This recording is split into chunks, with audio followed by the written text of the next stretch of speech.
let's go over the suitcase carry. Now, I've talked about the farmer's walk as probably my favorite strength or overall exercise.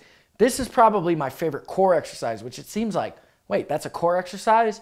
But you're having to brace through the opposite side the entire time you're carrying. Think about if you've ever had to carry heavy groceries. You'll naturally counterbalance that weight. So if I'm holding heavy weight, I'm just kind of walking like this to counterbalance that weight. What you need to do is brace.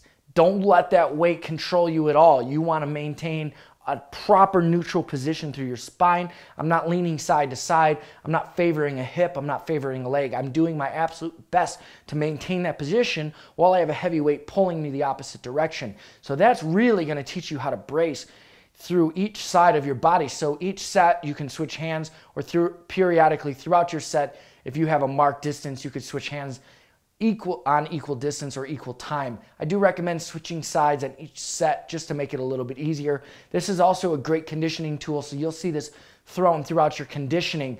Now, just like any carry, it will also work your grip. So a lot of exercises are just going to make your grip and forearm stability much stronger. Now, similar to the farmer's walk, we do want to maintain that neutral posture. Our chin is pulled back, our shoulder is pulled back, and I'm maintaining tension through my upper back and through my arm. I'm not just completely hanging that body, but I want to stay tight. I'm not lifting the weight. I'm just staying tight and maintaining stability. So let's kind of walk through this one real quick. I'm using a sandbag. You can use a dumbbell, you can use a kettlebell, you can use whatever your gym has. It doesn't really matter. What we care about is that weight's pulling us to one side and we're not allowing it to pull us.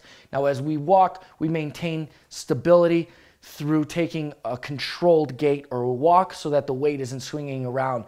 That'll basically throw us around a lot and defeat the purpose. We want to maintain that proper posture as we walk through this movement. So I'm going to pick it up.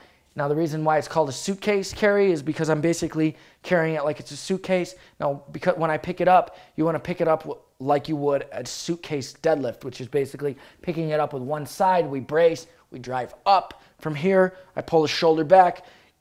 I get off of my low back and make sure that I'm bracing correctly in the sense that I maintain neutral spine and I'm feeling that weight in the middle of my upper back. From here, I'll naturally want to lean this way because it's pulling me. So I need to fight through my body to maintain that straight position. And from there, I'm walking. Now, as I start to walk, the first thing that I'm going to feel is it starts to pull me. You do not want to start favoring a side and walking funny or having your feet crossing because you can't maintain position. So really maintain that straight position. This is the key of the exercise, is that you are bracing correctly. If you cannot maintain that straight position, you need to decrease your weight. So let's walk through this one. I pull my shoulder back, my chin back. I bring my head up for maintain neutral spine. I avoid that excessive arch in the back, and I support through my mid-back, and I start the exercise.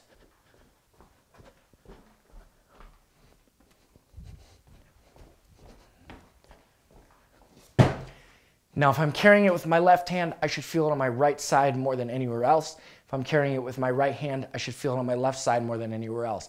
This is one of my favorite core exercises. You're going to see it built in through multiple conditioning methods in your preseason training.